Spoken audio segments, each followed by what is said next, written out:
Mkuu wa TFF umekuwa na vitu vingi sana msimu huu. Tumejaribu kuongea na wagombea wengi. Ishu kubwa imekuwa ni endorsement. Inawezekana kwa mtu ambaye hajui endorsement ni nini, labda tuanzie hapo kwanza. Tunasema endorsement amechukua zote. Ni nini hiki? Unapozungumzia endorsement maana yake kwa tafsiri rahisi unaweza ukasema kama vile pengine ni kumdhamini mtu.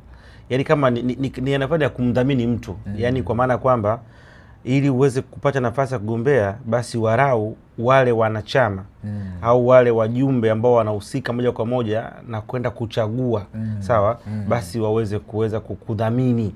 Yaani kuweza kukuthibitisha au kukupitisha kwamba wewe unafaa kuwa miongoni mwa candidate. Okay. Kwa hiyo manake tunafahamu katika mpira wetu kwa saizi wamepunguzwa wajumbe, takriban tuna wajumbe ambao wanakwenda kwenye mkutano mkuu kwa maana ya kura. Zipo kura 78. Kuna kura za kila mkoa.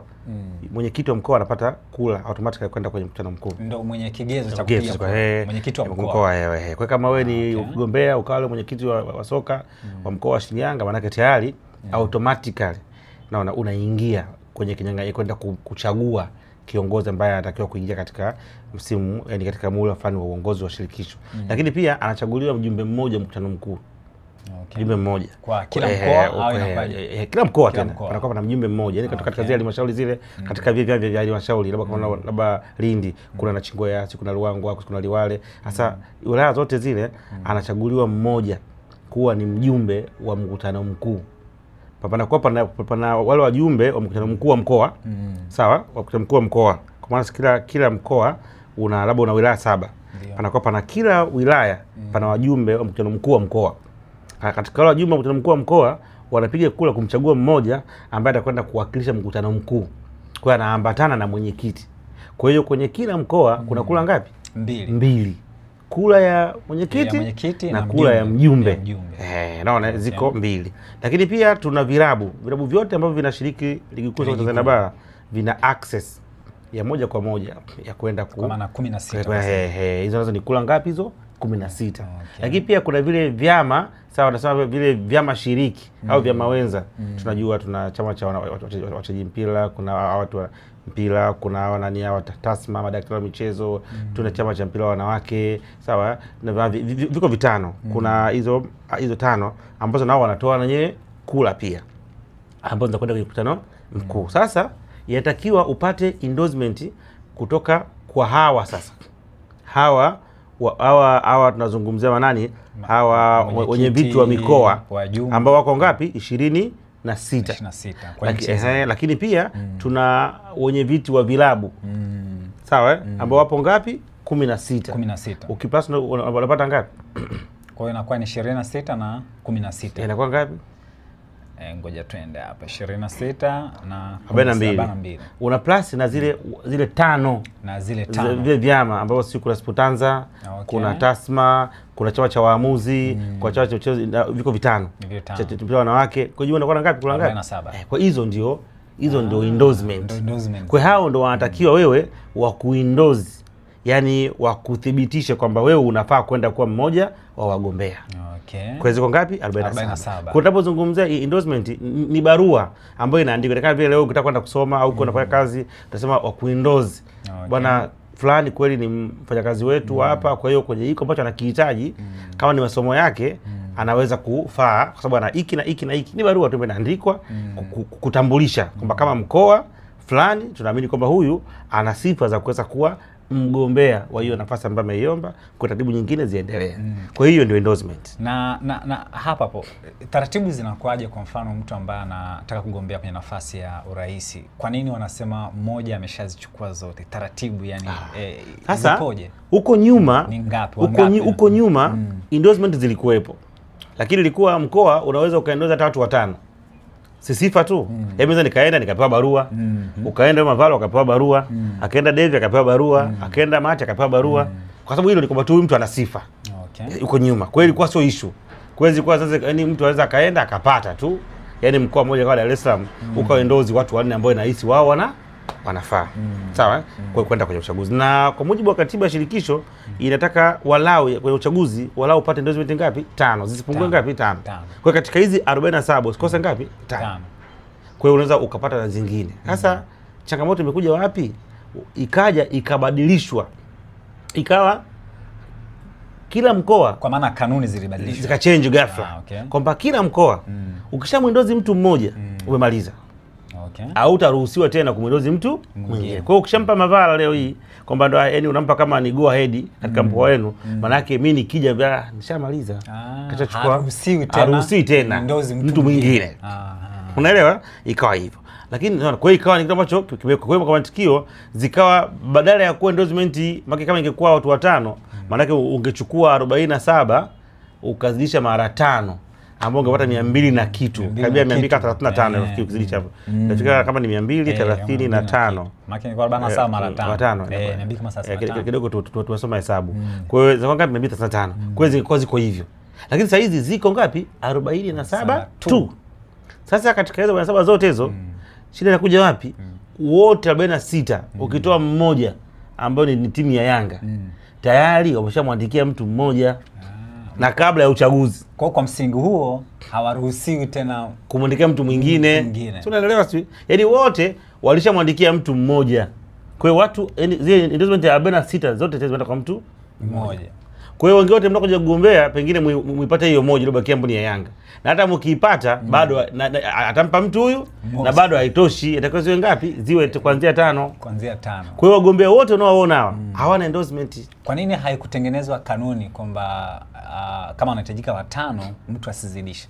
Kwa nini hawakutengeneza? Sasa hivi vitu wanaotengeneza ndio wajumbe. Leo nimemsikia mmoja akizungumza tena mpaka utasikitika. Yaani inafika hatua watu wanaaminiwa na mikoa kwa maana ya kwenda kuzungumzia mpira.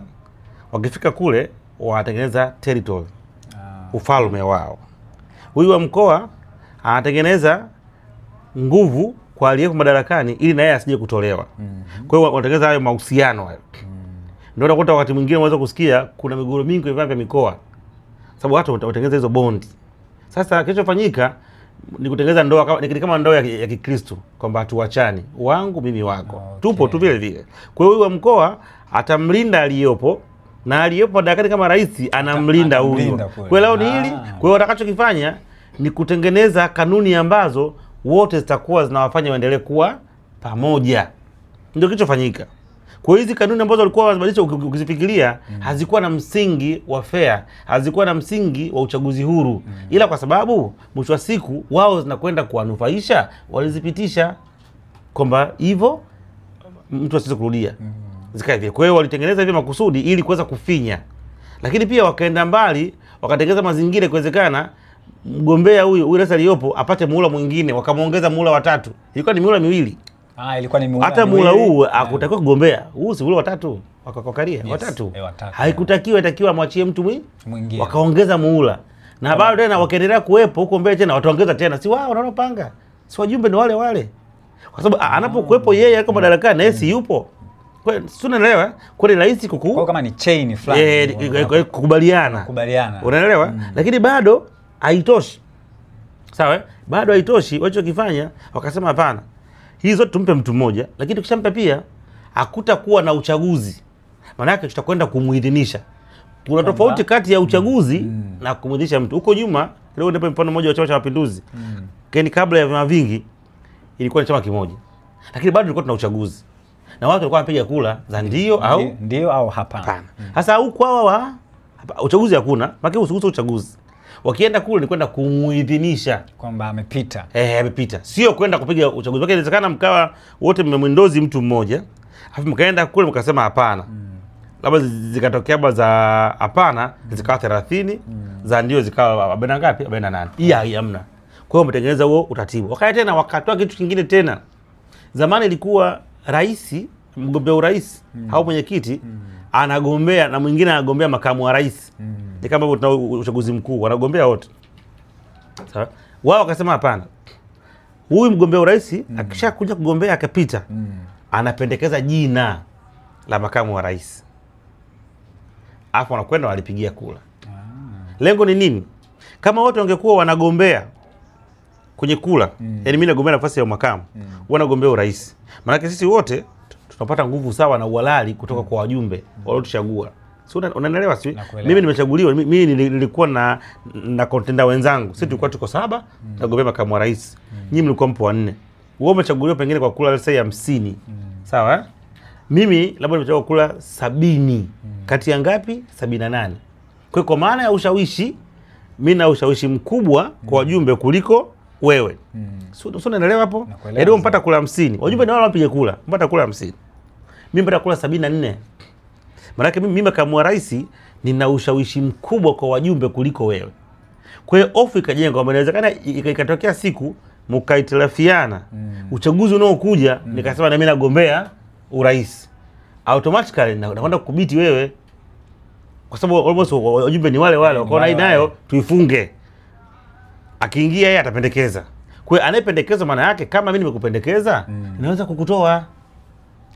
Kwa hiyo wewe unakuwa ni mtiifu kwangu kwa yale ambayo nakwenda fanya ni kwenda kutekeleza. Kwa hiyo utakuta kwamba imetengenezwa chain fulani ya kutaka watu wahodhi shirikisho mpaka pale ambako wao watakuwa wamefika hatua wameshiba mpaka watapika.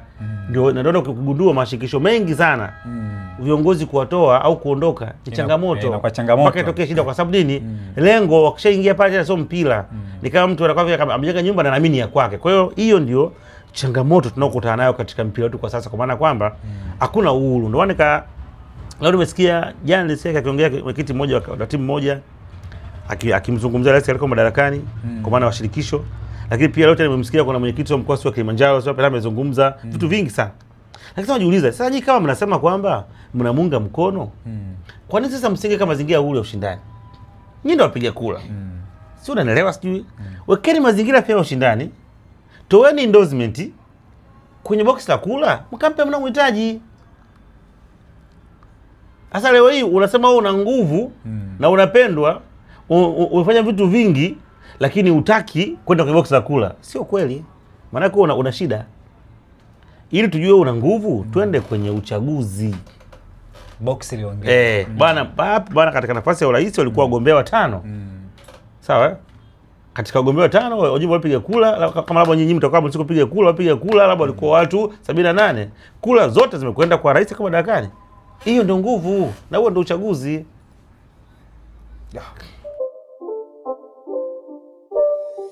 It's not a game, it's a rich thing.